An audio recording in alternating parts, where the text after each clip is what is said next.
우리는 살아가면서 정말 많은 말들을 들으면서 살아갑니다. 거기에 영향을 받기도 하고 말이죠. 뉴스를 보기도 하고 유튜브 보기도 하고, 그렇죠? 다양한 채널들, 소셜미디어, 신문, 그런 것을 통해서 얼마나 많은 말들을 듣고 보는지요.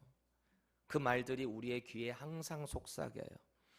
누군가는 하루를 시작하면서 유튜브 뉴스를 탁 틉니다. 뉴스를 딱 들음을 통해서 아유, 오늘 또 이러네, 또 이러네, 소망이 없네, 아유, 이놈의 망할 세상. 하루를 그 뉴스 보면서 망쳐버려요. 감정을 다 쏟아버려요. 또 누군가는 다른 사람이 하는 말 때문에 스트레스를 받아요. 그 한마디 말이 쌓이고 쌓이고 쌓여서 심지어는 그 인생을 포기하기까지 합니다. 그 말 때문에. 저와 여러분은 지금 누구의 말에 귀를 기울이며 우리의 감정과 우리 인생의 태도를 결정하고 계십니까? 우리 인생의 태도와 방향성을 바로 잡아주는 말은 오직 하나님 말씀입니다. 이거를 고백하시고 믿으셔야 돼요. 그래서 오늘 우리는 교회 생활의 8가지 에센스, 두 번째 시간으로 교회 생활 어떻게 해야 잘하느냐, 말씀 제대로 깨달아야 된다, 말씀을 나눠보려고 합니다. 오늘 제목 한번 띄워주실래요? 우리 다 같이 한번 읽어보겠습니다. 시작. 회복과 부흥은 말씀에서 시작됩니다. 동의하십니까? 저는 이 말을 정말 믿습니다. 저와 여러분들은 하나님의 말씀에 의거해서 예수님을 믿고 하나님의 자녀가 되었음을 믿는 사람들입니다. 그 예수 믿는 믿음으로 이 자리에서 우리는 하나님을 예배하고 있단 말이에요. 아무나 예배하지 못한다 그랬잖아요. 우리 지난 시간에 예배에 대해서 나눴지만 말씀이 믿어지고 그 말씀이 내 안에 그대로 보여지니 하나님이 제대로 보여지고 우리가 그분의 높은 성전의 그 스랍들 가운데 영광 받으시며 있는 그 하나님을 우리가 섬긴다고 했잖아요. 우리의 죄가 드러나고요. 나는 죽었구나, 나는 망했구나. 그게 왜 나오는 거예요? 하나님의 임재를 딱 경험하고 나니까 내 죄가 너무 보이는 거 아니겠습니까? 그런 자들이 하나님을 예배할 수 있다라고 했습니다. 우리 아까 고백했던 것처럼 그럼 회복과 부흥은 어떻게 가능하게 됐는가? 말씀이라는 거죠. 여러분, 회복이라는 단어는 영어로 restoration이라고 합니다. 그리고 부흥은요, revival이라고 합니다. 이 restoration과 revival이라는 단어를 저는 참 좋아해요. 이 두 단어의 공통점이 뭘까요? re가 들어가요. re. 뭔가 다시, 뭔가 새로운 의미가 들어가 있다라는 겁니다. 갱신하는 거예요. 나 다시 하고 싶다. 하나님의 말씀으로 나 다시 한번 회복되고 싶다. 이런 염원이 담겨 있는 것 아니겠습니까? 오늘 말씀을 통해서 정말 이 회복과 부흥이 저와 여러분들의 인생에, 우리 교회에 있게 되기를 축원합니다. 지금 우리가 믿고 따르는 이 성경을 보면요, 하나님 말씀의 기능이 뭔가, 이 하나님 말씀의 목적이 뭔가, 아주 대표적인 두 구절이 있어요. 여러분 다 아는 구절일 겁니다. 먼저 히브리서 4장 12절 우리 힘있게 같이 한번 선포해 보겠습니다. 시작. 하나님의 말씀은 살아있고 활력이 있어 좌우의 날선 어떤 검보다도 예리하여 혼과 영과 관절과 골수를 찔러 쪼개기까지 하며 또 마음의 생각과 뜻을 판단하나니. 아멘. 이게 하나님의 말씀의 능력이에요. 능력. 우리의 잘못된 생각, 우리의 잘못된 뜻을 하나님의 말씀이 감찰을 해주신대요. 우리 지난주에 감찰이 그런 뜻이라 그랬잖아요.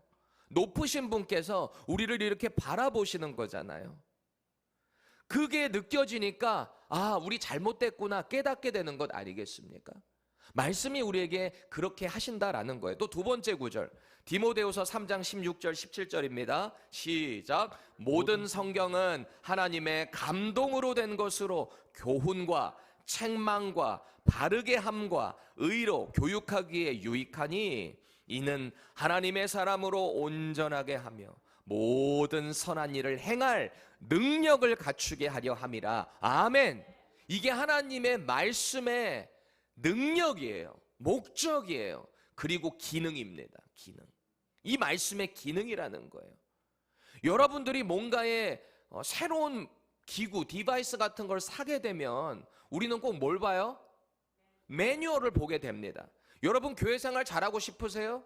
능력 있게 신앙생활 하고 싶으세요? 이 매뉴얼을 보셔야죠. 이걸 봐야 제대로 이해하고 그 능력을 선포할 것 아니겠습니까? 이 말씀을 통해서 우리는 온전한 자가 된대요. 온전한 자가 뭐예요? 예수 그리스도의 온전함을 닮아간다는 거예요. 그분의 분량이 이 정도인데 우리는 지금 사실 시작도 제대로 못했어요. 근데 하나님의 말씀을 통해서 우리는 점점 예수 그리스도의 장성한 분량에까지 말씀을 통해 자꾸 온전해진다라는 겁니다. 말씀이 우리를 그렇게 해주신다는 거예요. 또 여기 보니까 선한 일을 행할 능력을 주신대요. 여기서 말하는 선한 일은요, 그냥 단순히 홈리스 도와주는 정도가 아닙니다. 그 정도가 아니에요. 내 주변에 도움이 필요한 사람 조금 도와주는 그 정도가 아닙니다. 물론 그것도 다 포함이 될 수 있어요. 그런데 그게 다가 아니라고요. 이 말씀을 통해서 우리는 어떤 능력을 체험하게 되느냐? 예수님이 이 땅에 오셔서 하나님의 나라를 이루어가는 그 과정에서 얼마나 많은 일들을 하셨어요. 말씀의 능력을 선포하셨고요. 수많은 병자들을 고치셨고요. 귀신을 내쫓으셨고요. 얼마나 많은 능력의 일들을 이 땅에서 행하셨습니까? 그거 우리에게도 하게 해주신다는 거예요. 성령을 통해. 성령이 말씀을 깨닫게 하시죠. 말씀에 순종하게 하시죠. 그러니 우리는 이 말씀을 통해 예수님이 행하신 그 능력, 예수님이 행하신 그 선한 일들을 우리도 하게 된다라는 겁니다. 뭘 통해서요? 말씀 통해서. 그런데 이 말씀 없이 우리가 어떻게 능력 있는 교회 생활을 하겠습니까? 그래서 오늘 우리는 이 하나님의 말씀에 대해서 좀 제대로 묵상해 봤으면 좋겠어요. 하나님의 분명한 징계를 받아서 이 이스라엘이라는 나라가 반으로 쪼개져요. 특별히 남유다 쪽에 예루살렘이 있지 않습니까? 이 하나님의 백성인 이 남유다 백성 역시 하나님의 징계로 바벨론에 의해서 초토화됩니다. 그리고 포로로 끌려갔어요. 그리고 오늘 우리가 읽어본 이 본문의 배경은 그들이 다시 예루살렘으로 귀환한 이후에 특별히 3차로 귀환한 이 환경 가운데서 이들이 어떻게 회복되어 가는 과정인가? 이 과정에서 이들은 어떤 경험을 했는가? 이 말씀에 대해서 묵상하려고 합니다. 여러분, 이스라엘이 바벨론 포로로 있다가 다시 귀환하는 과정은 3번에 걸쳐서 와요. 한 번에 다 온 게 아니에요. 1차, 2차, 3차인데요. 그거를 제가 조금 간략하게 소개를 해드리겠습니다. 이거를 여러분들이 이해를 하셔야 구약 성경의 에스라, 느헤미야, 학개, 스가랴 말씀을 읽을 때 이해가 되는 거예요. 이 배경을 이해하셔야.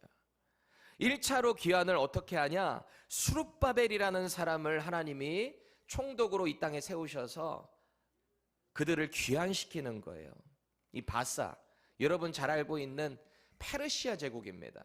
나중에 그 이름이 지금 미국과 전쟁하고 있는 이란이거든요. 이 바사에 의해서, 고레스에 의해서 칙령이 딱 떨어지고 로마 제국처럼 이 각 나라의 신들, 각 나라의 영토를 인정해주며 세금 걷어가는 거예요. 그게 제국의 시스템이었어요. 바사가 그렇게 바벨론을 멸망시키고 거기에 포로로 있었던 남유다 백성들을 원래 예루살렘으로 귀환시키는 거예요. 그게 1차 귀환을 누구를 통해서 했다고요? 수룹바벨이라는 사람을 통해서. 수룹바벨과 당시 제사장이었던 예수아라고 하는 사람이 돌아옵니다. 그런데 무너진 예루살렘을 보며 얼마나 처절했을까요? 이 사람들이 돌아오자마자 한 첫 번째 행동이 뭔지 아세요? 성전을 회복해야 되겠구나라는 마음을 받은 거예요. 그런데 그 마음 받았다고 이 성전 건물을 바로 지을 수는 없잖아요. 그러니까 이 사람들이 뭐부터 시작하냐? 번제단부터 쌓습니다. 구약시대 때 아브라함도 그랬고 이삭도 그랬고 야곱도 그랬고 가는 곳마다 제단을 먼저 쌓잖아요. 왜요? 하나님 예배하려고. 그게 하나님의 백성이기 때문에.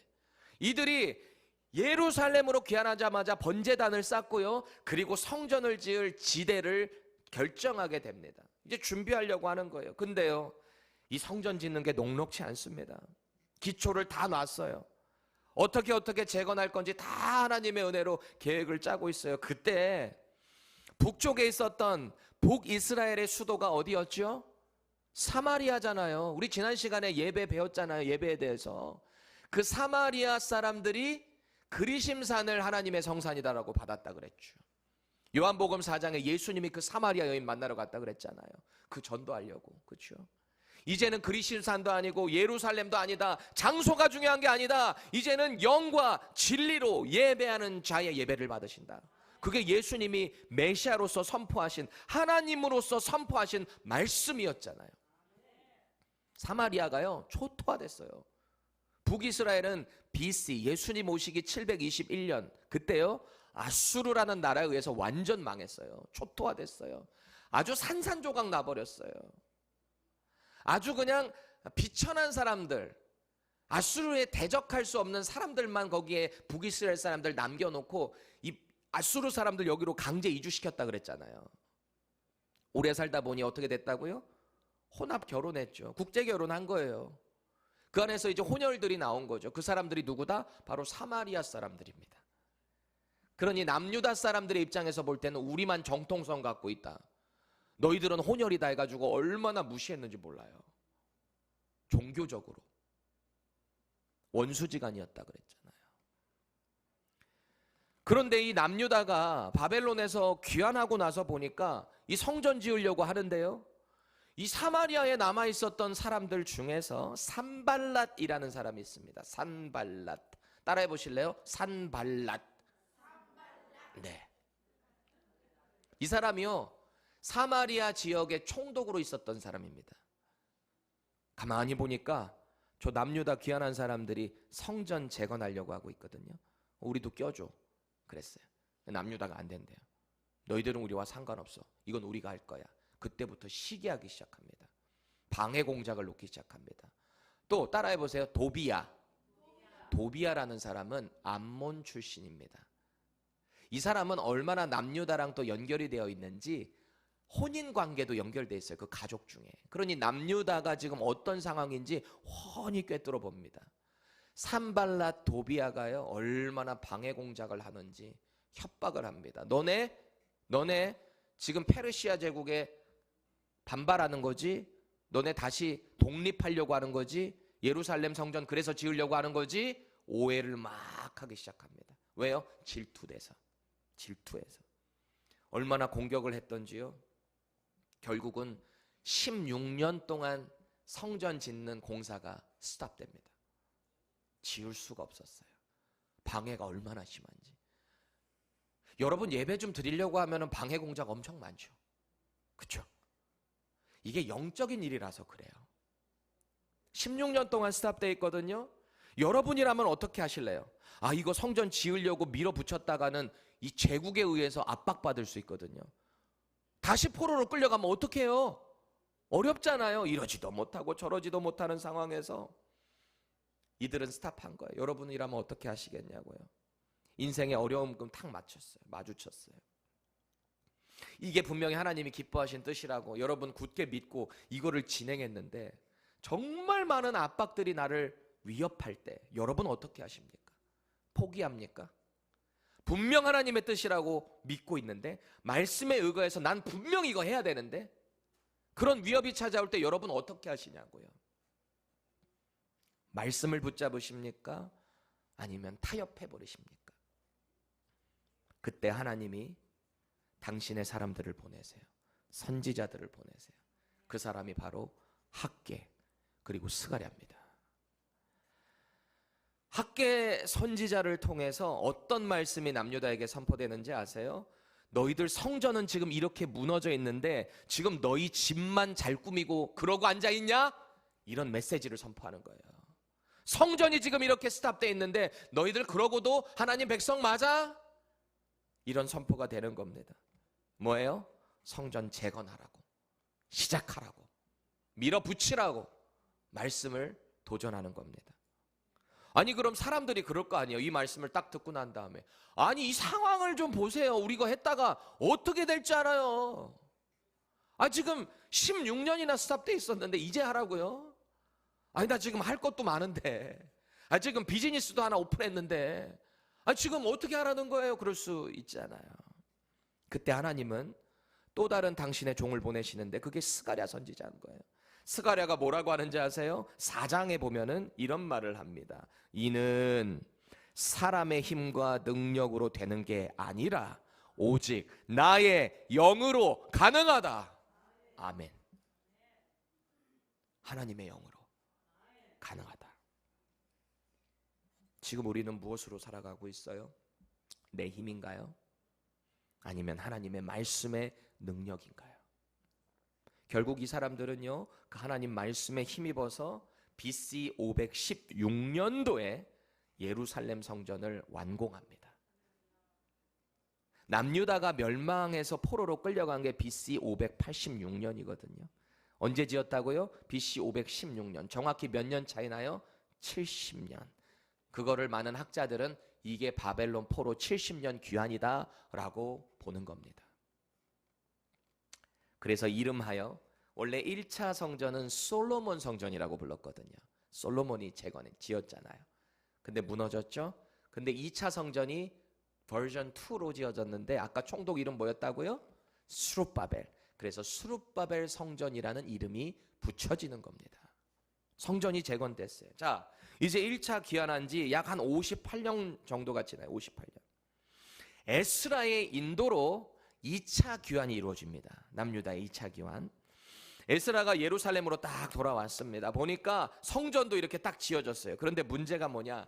백성들의 영적인 상태가 아주 말도 아닙니다. 처음에는 막 뜨거웠어요. 성전도 지어졌어요. 우리 이제 정말 하나님만 예배하며 살아야지. 그런데 웬걸요? 시간이 또 이렇게 지나다 보니까 또 해이해져요. 저와 여러분들도 그렇지 않습니까? 이들도 그랬다는 거예요. 그래서 에스라가 오자마자 한 행동이 뭐냐? 이 사람 학사예요. 율법의 전문가. 그리고 제사장입니다. 하나님의 종이에요. 제사를 드려주는 사람이요. 하나님께 이스라엘 백성과 그 중간 역할을 했던 사람이 에스라잖아요. 그러니까 영적인 각성을 시작합니다. 얼마나 처절한 각성들이 있었는지. 이 과정 가운데서요, 바벨론 포로로 돌아온 사람들이에요. 적어도 3세대, 4세대 사람들 돌아온 사람들이에요. 그 과정에서 바벨론에서도 이방인들과 결혼한 사람들 얼마나 많았겠어요. 그런데 어떤 결단을 하는지 아세요? 이방인과 결혼한 사람, 부인이 됐든 자식이 됐든 다 내쫓기로 결단해요. 이 말이 돼요? 지금 우리식으로 받아들이면 이거 말도 안 되는 상황이잖아요. 얼만큼 처절했던가. 우리는 이제 하나님의 말씀만 따르겠습니다. 결단을 했던 거 이 사람들이요. 지금 여러분들 보고 그렇게 하라는 얘기가 아닙니다. 이 사람들이 그때 그렇게 했다는 거예요. 그리고 나서 가만히 보니까요, 성전은 지어져 있는데 성벽이 없어요. 성벽. 성벽의 역할이 뭡니까? 적들로부터 보호해 주는 거거든요. 아니 성전에 있는데 성벽이 없으니까 온갖 이방인들 막 쳐들어와 가지고 공격을 해대는데 이 성전 근처에 하나님 사람들이 살겠냐고요. 그러니까 다 각자 여기저기 뿔뿔이 흩어져서 사는 거예요. 신앙생활이 제대로 안 되죠. 여러분 생각해 보세요. 이번 주일에 교회 오면 누군가가 총을 들고 우리 교회로 찾아온다. 그럼 이 자리에 몇 명 남아 있을까요? 저는 종종 그런 생각 하거든요. 나 말씀 전하고 있는데 누군가 총 들고 오면 난 어떻게 해야 되지? 그렇게 예루살렘 성전의 주변에 사람들이 많이 없었어요. 그래서 약 2차 귀환한 지 14년 뒤에 오늘 우리가 묵상하는 이 느헤미야가 다시 총독으로 임명돼서 3차 귀환을 하는 거예요. 3차 귀환. 이 사람이 오자마자 한 일이 뭐예요? 성벽을 짓습니다. 성벽 짓는 일을 한 거예요. 신앙생활 제대로 하려니까 성벽이 필요하잖아요. 그걸 하는 겁니다. 이 사람이요, 얼마나 굳건하게 하나님만 신뢰하고요, 어떤 위협과 어려움이 있어도 흔들리지 않았어요. 사람들을 다 모아가지고 모리데이션을 주고 그 안에서 챌린지를 해가지고요, 불과 52일 만에 이 성벽 공사를 완성합니다. 완성한 거예요. 누가요? 느헤미야가. 자, 이제 하나님의 성전도 있어요. 예배하는 처소가 있어요. 그리고 이들을 보호해줄 성벽도 있습니다. 자, 그럼 자연적으로 이들의 신앙이 회복되고 부흥할 수 있을까요? 아니에요. 성전으로 회복되나요? 아니에요. 성벽으로 회복되나요? 아니에요. 이건 환경일 뿐입니다. 제일 중요한 게 뭐예요? 하나님의 말씀으로 이들은 이제 회복을 경험해야 하는 거예요. 아니, 그러지 않았겠습니까? 하나님 말씀 떠나 살다가 쫄딱 망했던 거잖아요. 포로로 끌려갔다가 돌아온 거잖아요. 그럼 이 사람들이 지금 마음에 결단하는 게 뭐겠습니까? 아, 하나님의 말씀밖에 없구나. 그걸 깨달은 거예요. 그러니 오늘 우리가 쭉 읽어본 본문의 내용이 이 말씀 성회로 온 유대 백성들이 다 모인 겁니다. 이 말씀을 대하는 마음 자세부터가 달라질 수밖에 없는 거예요. 여러분들도 그런 경험 해보셨나요? 하나님 말씀 떠나서 신앙생활, 교회생활 떠나서 세상 가운데 허우적거리다가 돌아왔을 그 타이밍, 말씀 받는 자세가 달라지죠. 달라지죠. 그러실 수밖에 없어요. 우리 1절 말씀, 이 사람들의 마음을 생각해 보면서 같이 한번 읽어보겠습니다. 시작. 이스라엘 자손이 자기들의 성읍에 거주하였더니 일곱째 달에 이르러 모든 백성이 일제히 수문 앞 광장에 모여 학사에스라에게 여호와께서 이스라엘에게 명하신 모세의 율법책을 가져오기를 청하매. 아멘. 여기 보니까요, 처음에 이스라엘 자손이 자기 성읍에 거주하였더니, 이 말을 지금 왜 지적하고 있냐면 아까 성벽 짓는데 52일 동안 이 사람들 헌신했다 그랬잖아요. 뭐 레위인들 할 것 없이 돌아온 귀환한 사람들이 최대한 여기 모여서 그 공사에 열심을 다했단 말이에요. 헌금도 하고요. 그 안에서 온전한 헌신을 다했단 말이에요. 그러니 뭐 집에 갈 시간이 있었겠어요. 각자 자기 성읍으로 다 돌아간 거예요. 그랬다가 다시 모였는데, 일상으로 돌아갔다가 다시 신앙의 전선으로 돌아왔는데요, 이 사람들이 다시 어디서 결집했는가, 그리고 이때가 정확히 언제였는가를 주목해야 됩니다. 2절 같이 볼게요. 일곱째 달 초하루에 제사장 에스라가 율법책을 가지고 회중 앞, 곧 남자나 여자나 알아들을 만한 모든 사람 앞에 이르러. 아멘. 여기 보니까요, 언제 모였대요? 일곱째 달 초하루입니다. 유대력으로 하면 7월 1일인 거예요. 7월 1일. 초하루니까 1일이잖아요. 온 유대 민족이 어디로 모였다고요? 오늘 수문 앞 광장으로 모였다고 합니다. 이 장소에 대한 건 좀 이따가 살펴보기로 하고요. 먼저 이 7월 초하루, 7월이라는 이 시점에 우리는 주목을 해야 합니다. 7월에는요, 율법에 아주 중요한 절기들이 있습니다. 7월에. 유대력 7월에 말이죠. 이 7월 1일을 우리 태양력으로 보면은 한 우리식으로 한 1월 1일 정도라고 생각하시면 될 것 같아요. 태양력으로. 우리 1월 1일이면 언제예요? 해피 뉴 이어! 이거 여러분은 막 타임스퀘어 가가지고 이런 거 하잖아요. 그래, 제발 제가 얘기하는 거예요. 해피 뉴 이어는 어디서 하라? 교회에서 하라. 믿음의 공동체에서 해라. 딴 데 가서 하지 말고. 여러분 올해 송구영신 때 다 교회 나오세요. 여기서 같이 하는 거예요. 딴 데 가 계시지 마세요. 신년절이라고 합니다. 이때를. 신년절. 유대력으로. 7월 1일이. 그리고 이때 신년을 맞이하며 나팔을 분다고 해서 나팔절이라고도 합니다. 율법에 의하면. 그리고요, 이 날로부터 한 9일 정도가 지나면 7월 10일이잖아요. 그렇죠? 여러분 잘 따라오고 계신 거죠? 정신 놓으시면 안 돼요. 잘 따라오셔야 돼요. 자, 7월 10일이 되면은 1년에 한 번 있는 대속죄일이 시작됩니다. 대제사장이 1년에 한 번 지성소로 들어가는 그날입니다. 얼마나 중요한 날이에요. 그렇죠?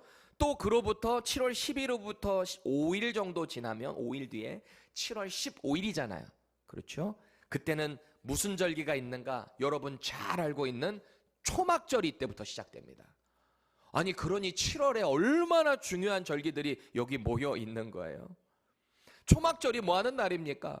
출애굽 40년 동안 광야에서 초막에 살았잖아요. 무빙 텐트에서 살았잖아요.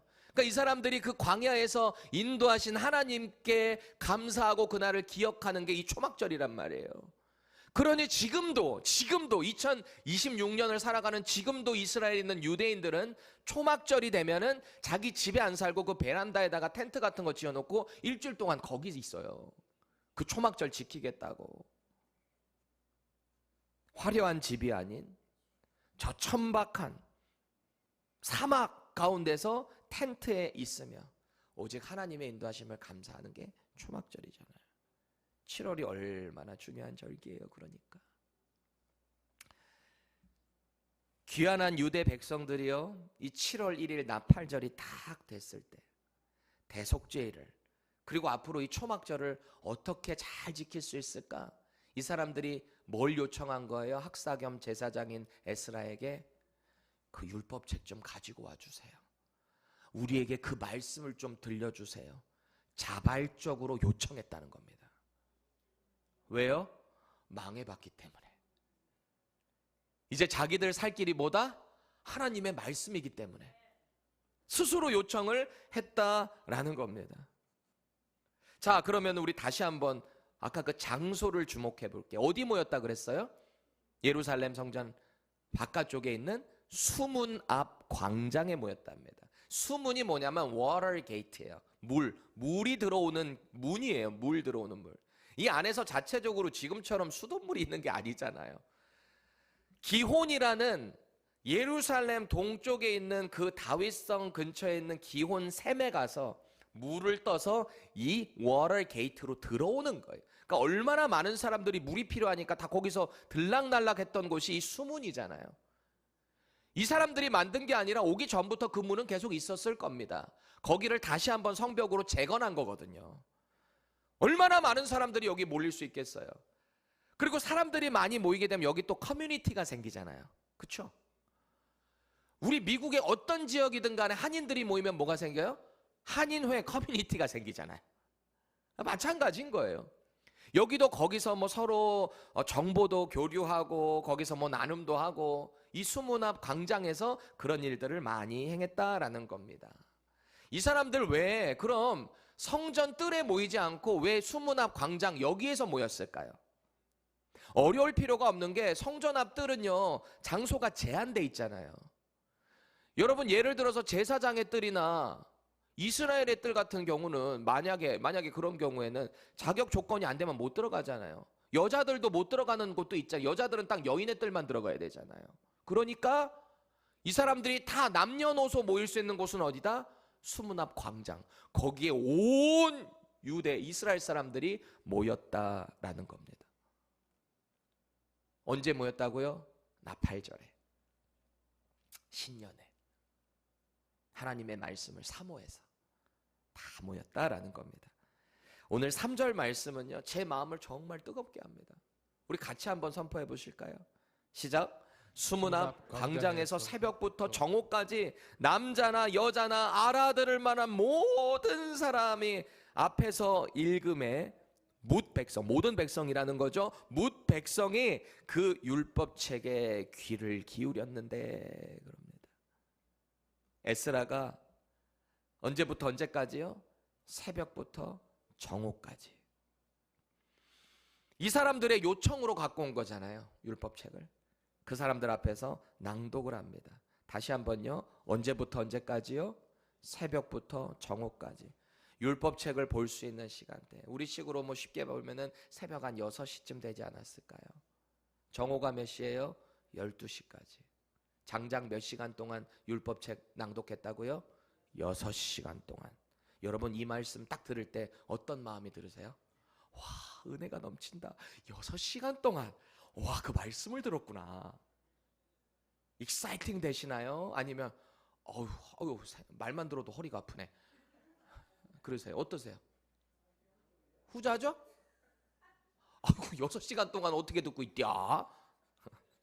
제가요 2주 전에 부활절 끝나고 예수님의 재림에 대한 설교했죠. 그리고 나서 재림에 대해서도 제가 할 말이 너무너무 많아요. 여러분 그거 아세요? 제가 설교문을 작성하잖아요. 보통 3페이지, 4페이지는 날려야 돼요. 어떻게든 너무 힘들면 안 되니까. 내 새끼와 같은 애들이거든요. 이거 다 쓴 애들이. 그렇잖아요. 근데 다 날려. 왜요? 여러분 더 집중하게. 너무 길어지면 여러분들 이 집중도가 흐려지니까. 이번 설교도 한 4페이지 날렸어요. 근데 그때요, 제가 그 재림에 대한 설교하고 마지막 부분에 자, 이제 우리 교회 생활 제대로 합시다. 교회 생활의 8가지 중요한 에센스 시리즈 설교하겠습니다. 제가 그거 서론을 소개하느라고 여기서 또 할당량을 썼잖아요. 제가 집에 와서 꼭 저녁에 제가 모니터링 하거든요. 설교를. 제가 한 설교를. 내가 뭐 잘했다고 듣는 게 아니라 내가 보완할 게 없나. 어떤 부분이 우리 성도들에게 혹시 마음이 아픈 건 없었나. 뭐 그런 걸 제가 늘 들어봅니다. 시간을 딱 보니까 1시간 3분을 했더라고요. 제가 설교만. 2주 전에. 그날 처음 오신 분도 있었거든요. 아마 이렇게 생각했을 거예요. 어우, 저 젊은 목사님 설교 엄청 길게 하네. 그만큼 그날은 제가 열정이 더 많이 넘쳤던 것 같아요. 특히 우리 지금 일부 예배는 아직 예수님 인격적으로 경험하지 못한 분도 계시고 그러다 보니까 제가 원고에 없는 설명을 좀 더 많이 하다 보니까 길어진 게 있었습니다. 제가 모니터링을 하다가 얼마나 여러분들에게 죄송스러운지, 얼마나 힘들었을까. 어쩐지 사람들 눈이 점점 풀리더라 했어요. 점점 이렇게. 보통 이 아침에 눈 풀리기는 쉽지 않거든요. 우리 2부에 드리는 청년들은 밥 먹고 들어오니까 그런 애들 많아요. 이렇게 째려봐. 엄청 무서워요. 여러분 여기 설교 한번 해보세요. 정말 무서워요. 노려보는 애들 졸려가지고 막 이렇게 안 졸려고. 그것도 얼마나 귀합니까. 그런데 제가 오늘 이 말씀을 묵상하다가 위로를 받았어요. 얼마나 제게 힘과 용기가 되는 말씀인지. 그렇죠? 지금 에스라가 몇 시간 동안 율법 낭독했다고요? 6시간. 몇 시간? 6시간이요. 할렐루야. 열정적으로 선포한 이 에스라도 대단하지만 그 말씀 듣겠다고 거기 있는 이 백성들도 대단한 거 아닙니까? 우리에게 이런 은혜가 있기를 바라요. 이런 열정이 있기를 바라요. 너무 겁먹지 마세요. 제가 다음 주부터 6시간 한다는 얘기는 아니에요. 옆 사람 보면서 한마디 해보실래요? 한마디 해보세요. 1시간 설교 아무것도 아닙니다. 자, 시작. 아멘. 여러분 얘기하신 거예요. 하나님 앞에서. 딴소리하기 없깁니다. 그런데 제가 또 이런 생각을 해요. 여러분, 하나님의 말씀은 얼마나 오래 듣느냐에 있는 게 아니에요. 얼마나 많이 보느냐에 있는 것도 아니에요. 물론 중요해요. 자세도 중요해요. 그런데 더 중요한 게 뭐냐? 내가 그 말씀을 얼마나 사모하는가. 내가 이 하나님의 말씀을 얼마나 소망하는가. 이게 우리에게 필요하다는 거예요. 이 하나님의 말씀인 율법을 낭독하거든요. 에스라가 이렇게 낭독하는 그림을 한번 보세요. 오늘 4절에 보면은 에스라가 강단에 이렇게 딱 서서 율법을 낭독하고요. 양쪽으로 13명이 쭉 서 있습니다. 양쪽으로. 오른편에 6명, 왼편에 7명, 13명. 에스라까지 포함하면 14명이 지금 강단에 딱 서가지고 에스라가 말씀을 낭독했다라는 거예요. 오른쪽으로 마띠랴, 스마, 아나야, 우리야, 힐기야, 마세야. 왼쪽으로는 부다야, 미가엘, 말기야, 하숨, 아스바따나, 스가랴, 무슬람. 이렇게 7명, 6명 섰어요. 여러분 이런 생각 안 해보셨어요? 아니 에스라 혼자 서가지고 하면 되잖아요. 그러니까 지금으로 따지면 제가 설교하는데 양옆에 재직들이 쫙 서가지고 지금 제가 설교를 하고 있다고 생각해 보세요. 좀 어색하잖아요. 왜 그랬을까요? 성경은 이 양 옆에 선 사람들이 꼭 레위인이다라는 말은 없습니다. 지금 에스라 양쪽 옆에 선 사람들. 이 사람들이 제사장들인지 아니면 각 지파에서 뽑힌 영적 리더십인지 분명하지는 않아요. 그런데 중요한 건 뭐냐? 우리가 분명히 알 수 있는 것은 뭐냐?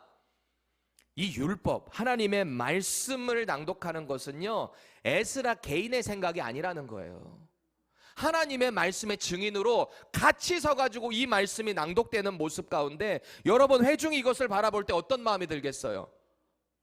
아주 엄중하면서도, 아주 장엄하면서도, 아, 우리가 이 하나님의 말씀을 받는구나 라는 권위가 느껴졌을 겁니다.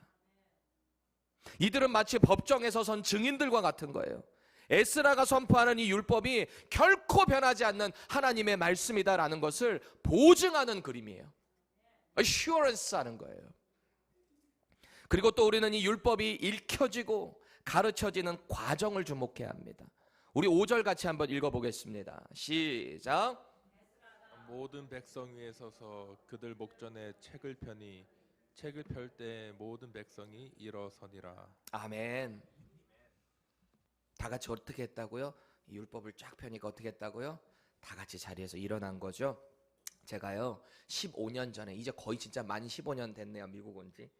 미국 처음 왔는데 가장 어색한 문화 중에 하나가 뭐냐면, 그때 갔던 그 학교가 또 그런 것도 있는데요, 아니, 누구 뭐 게스트 스피커가 오거나 교수가 오거나 그러면은 다 같이 자리에 일어나는 거예요.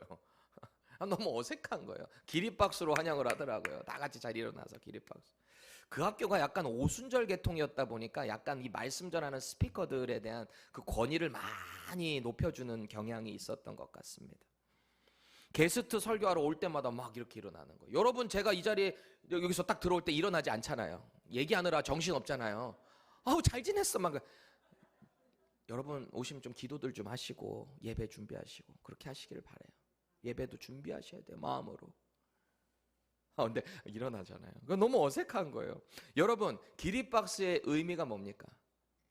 왜 기립하는 거예요? 리스펙이잖아요. 최고의 반응이잖아요. 그게 내가 앉아있던 내가 편한 모든 것들 다 일어나서 여기 집중하겠다는 거잖아요. 우리가 그런 마음을 가지고 주일에 말씀 읽을 때 다 같이 일어나는 거예요. 여기서 온 거예요. 그거를 따라 하려고 하는 거예요. 아니, 그렇다고 목사님 그럼 평일에는 일어서지 않잖아요. 그건 왜 그래요? 그때 다른 거예요. 의미를 부여하자는 거지, 모든 것을 그렇게 하면 뭐 율법으로 제정된 거는 아니에요. 하지만 우리의 마음이 이렇게 하나님의 말씀을 존중합니다, 주일에만이라도 더 하나님 말씀 집중하고자 하는 마음으로 일어서는 거예요. 여러분 스스로 질문해 봐요. 나는 어떤 마음과 자세로 말씀을 대하고 있는가? 습관적인가?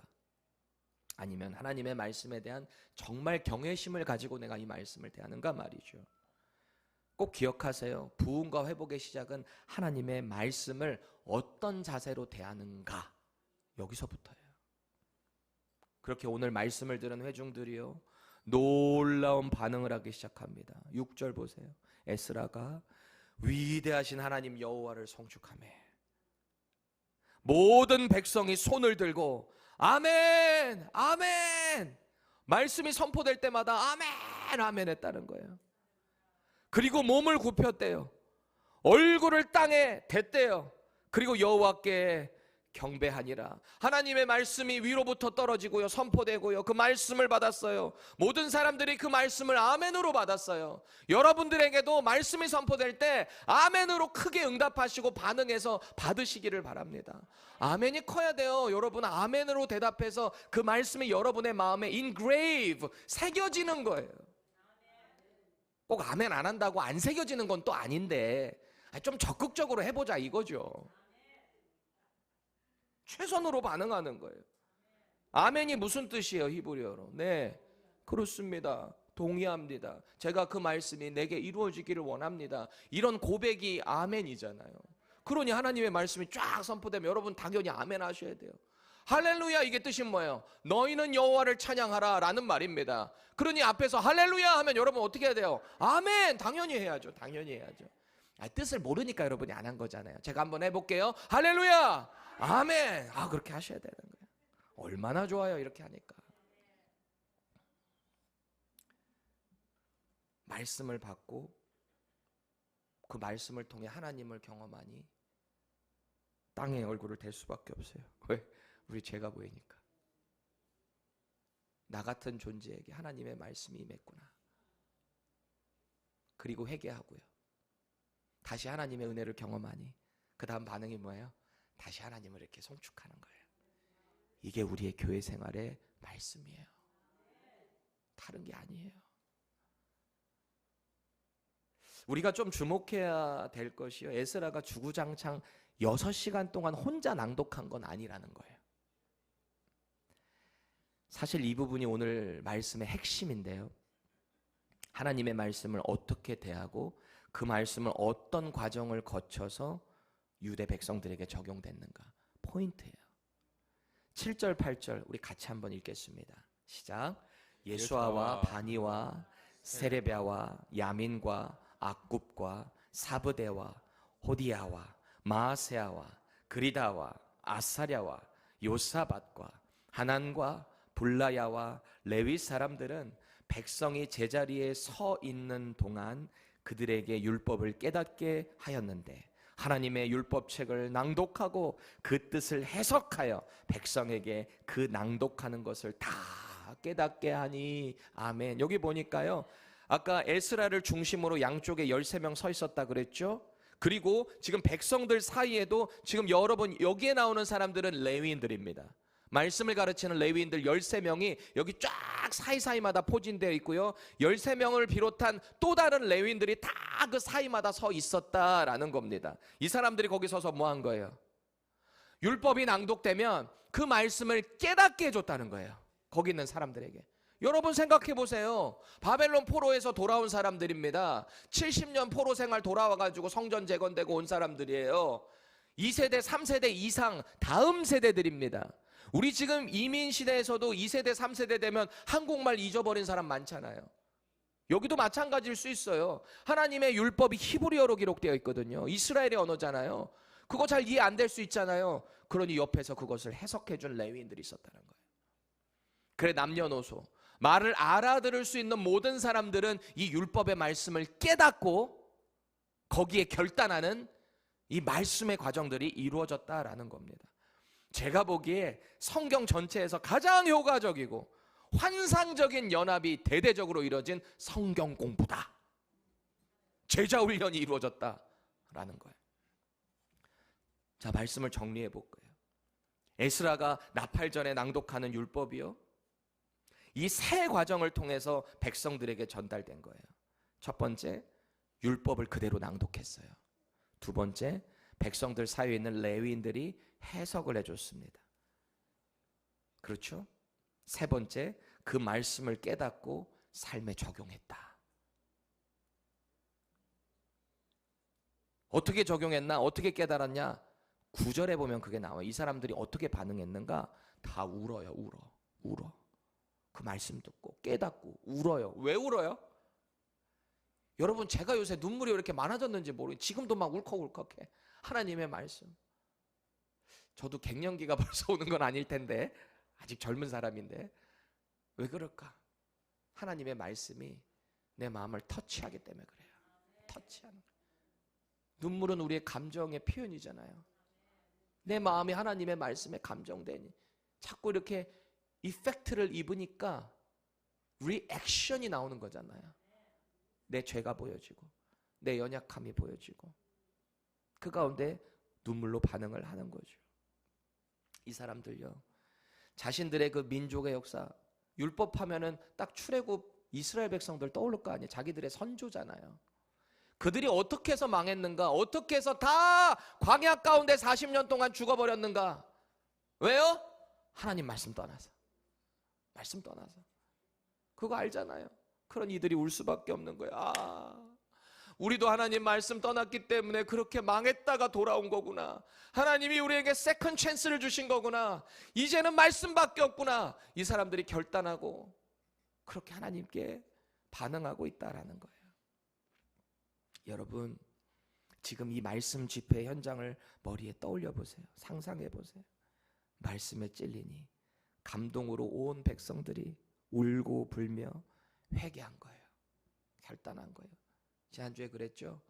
예배에 하나님의 말씀이 찔림으로 회개가 없으면 진정한 예배가 안 된다 그랬죠. 수많은 인파가 몰려서 숨죽여서 하나님의 말씀을 경청합니다.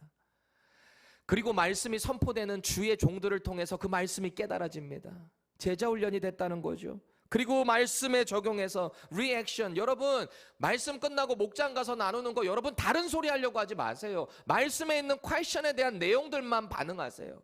어떤 은혜를 받았고 그 은혜 내가 어떻게 살기로 결단했는지 그거 나누시며 그 안에서 같이 울며 같이 기도하는 모임이 우리의 목장 모임이 되기를 축원합니다. 그 현장에 있는 모든 사람들이 아멘 아멘 하면서 막 울고 불며 하나님을 찬양하고 있어요. 얼마나 장관입니까? 사실 이런 말씀에 대한 사모함, 이런 말씀에 대한 반응하는 열정은요, 여러분들도 잘 아시겠지만 저도 경험했지만 우리 대한민국의 80년대, 와우, 저는 그때를 잊지를 못해요. 그때 제가 예수님 믿을 때도 아닙니다.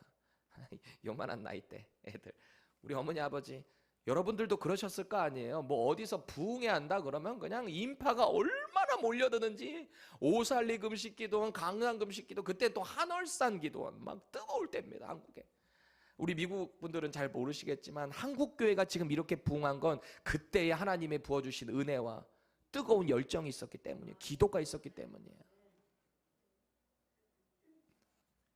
제 기억에 그 기도원에 얼마나 사람들이 미어 터지는지요. 아니 설날이면은 가족들 만나고 그래야 되는데 다 기도원으로 몰리는 거예요. 신년 부흥 성회 뭐 이렇게 하면 다 몰리는 거예요. 왜? 하나님 말씀 들으려고. 그 말씀으로 결단하고 뜨겁게 하나님께 기도하고 결단하려고 그렇게 많이 몰려들었다고요. 발 디딜 틈이 없어요. 새해라고 추석이라고 심령 부흥회 뭐 이렇게 시작하면은 그 사람들 막 땀 뻘뻘 흘려요. 뭐 에어 컨디셔닝이 뭐 잘 되는 것도 아니에요. 그러니까 막 옆에 땀 냄새 뭐 상관없어요. 막 땀 뻘뻘 흘리면서 쥐야 부르짖으며 기도했단 말이에요. 그게 지금의 한국 교회를 있게 만든 거예요. 근데 지금 우리 교회들이, 한국 교회들이 이 영성을 잊어버리다 보니까 저 같은 젊은 목회자들부터가, 저도 부단히 지금 애를 많이 씁니다. 영성이 회복돼야 돼요. 지식으로는 많이 채워졌어요. 그때 목사님들 선배님들에 비해서 가방 끈은 길어졌을지 몰라요. 지금 젊은 목회자들이, 저를 포함해서. 그럼에도 불구하고 그분들의, 우리 거장들의 영성을 우리가 못 따라가다 보니 지금 한국교회가 신음하는 게 아닌가 싶은 거죠. 주여 외칩시다 하면은 쥐야 하면 막 천장이 무너져 내릴 것 같은 거예요. 저는 그때는 이해가 안 됐어요. 왜 저렇게 시끄럽게 하지? 막 귀를 막아보기도 하고요. 막 그때 또 방언하는 사람들 라라라라라 뭐 하는 건가 나 이렇게 옆에서 쳐다보고. 특별한 체험인 거예요. 다 방언을 할 필요는 없어요. 근데 하나님이 그렇게 은혜를 주신 사람들이 그렇게 또 하나님의 은혜를 체험하며 뜨겁게 하나님께 기도하고 찾았던 거 아니겠습니까? 지금 저와 여러분 가운데는 말씀에 대한 사모함이 있으세요? 예배에 대한 열정이 있으세요? 돌아보셔야 돼요. 오늘 수문 앞 광장에 모여있는, 빼곡하게 모여있는 이 남유다 백성들은요, 이 에스라를 통해서 그 율법책 가져와 달라고 먼저 얘기했단 말이에요. 저처럼 제자 훈련합시다 여러분들 막 모은 게 아니에요. 먼저 필요에 의해서 자발적으로 말씀을 요청했다라는 겁니다. 굳은 의지죠. 이제는 말씀대로 살겠다라는 굳은 의지. 저와 여러분들에게는 어떻습니까? 이 사람도 그거 깨달은 거예요. 나라 망하는 거, 전쟁이 일어나는 거, 분열이 일어나는 거, 다 근본적인 원인이 뭐다? 말씀이 없어서. 제가 오늘 말씀이라는 주제 때문에 껴맞춘 게 아니에요. 성경의 역사가 그것을 증명하고 있기 때문입니다. 하나님의 말씀을 떠나면 우리 삶은 불안정해질 수밖에 없어요. 분열될 수밖에 없어요. 말씀이라는 게 그래요. 그렇잖아요. 이스라엘의 역사만 봐도 너무 분명한 거예요. 북이스라엘 BC 721년도에 망했어요. 왜 망했다고요? 하나님 말씀이 없어서. 남유다 BC 586년도에 망했다 그랬어요. 왜요? 하나님의 말씀이 없어서. 다른 사람들 눈치 보다가, 강대국 눈치 보다가, 우상 섬기다가 다 말씀 떠나는 일들이잖아요. 결국 그렇게 망한 거예요. 성전이 없어서 망한 것도 아니에요. 성벽이 없어서 망한 것도 아니에요. 그때는 다 있었어요. 왜 망했냐고요? 말씀이 없기 때문에. 성경은 분명히 말합니다. 하나님의 말씀을 떠나면 망한다. 우리는 다를까요? 시대가 달라졌으니까. 아니 뭐 하나님 말씀 없이 사는 것도 괜찮던데요. 뭐 지금까지 그렇게 살아왔는데요. 네, 어느 순간까지는 그럴 수도 있습니다. 근데 우리의 하나님 관점에서의 시간은 영원이라는 시간이잖아요. 우리 인생의 시간은 이 점 하나도 안 되는 시간이에요. 망한다는 거예요. 말씀 없으면. 오늘 본문은 우리에게 분명히 도전합니다. 무너진 공동체, 나라가 회복되는 길, 내 신앙이 회복되고 부흥하는 길, 하나님 말씀뿐이다. 꼭 기억하세요. 이 성경책은요, 단순한 이스라엘의 역사책이 아니에요. 하나님의 호흡으로 들어간 거예요. 40여 명이 넘는 하나님의 사람들을 사용하셔서 이 성경책이 지금 저와 여러분들에게 하나님의 음성으로 들려주고 있는 거예요. 이 말씀을 따라갈 때 우리의 삶은 바뀌어요. 우리의 삶에 변화가 있습니다. 사랑하는 교회 여러분, 교회 생활 잘해야 돼요. 잘하기 위한 가장 중요한 핵심 중에 핵심, 바로 하나님의 말씀입니다. 여러분을 도전합니다. 길게도 아니에요. 이번 일주일 동안 하나님의 말씀 앞에 정직하게 반응하십시다. 길게도 아니에요. 딱 일주일이에요. 딱 일주일. 목사님 그럼 일주일만 하면 안 해도 돼요? 아니요. 그 다음에 또 일주일. 또 일주일. 그렇게 시작해보는 거예요. 여기에는 생각의 전환이 좀 필요한 것 같아요. 우리 생각의 전환. 우리가 시간을 내서 교회를 온 것 같죠? 그게 아니에요. 하나님의 말씀을 듣기 위한 시간을 우리가 리스케줄링을 해야 하는 거예요. 이게 생각의 전환이에요. 하나님 말씀이 우선이에요. 다른 일이 우선이 아니라 말씀 예배가 우선이에요. 이거를 중심으로 우리가 스케줄을 하게 되면은 일주일이 문제가 아니라 어느 순간 지나면 한 달이 됐고 두 달이 됐고, 그렇게 우리의 영혼 동안 주님의 품에 안기는 그날 동안 예배 생활이 회복될 것입니다. 여러분을 축복합니다. 목요 성령 집회도 사모하세요. 뜨거운 기도가 있어요. 말씀이 선포가 되잖아요. 하실 수 있다면 주중 새벽 기도도 나오세요. 기도하세요. 매일의 말씀이 선포가 되고 있잖아요. 오늘 남유다 백성도 딱 그 시간에 나와서 인생 변경된 거 아니에요? 새벽부터 정오까지 새벽 6시 나왔죠. 우리 마침 우리 교회 예배가 새벽 6시에 했네요. 도전합니다. 여러분 스스로 해보세요. 기도하세요. 하나님, 제가 일주일 동안 말씀에 헌신돼 보겠습니다. 그 말씀을 통해 우리의 영적으로든 실제적으로든 무너져 있던 모든 것들이 회복되고 부흥될 것입니다.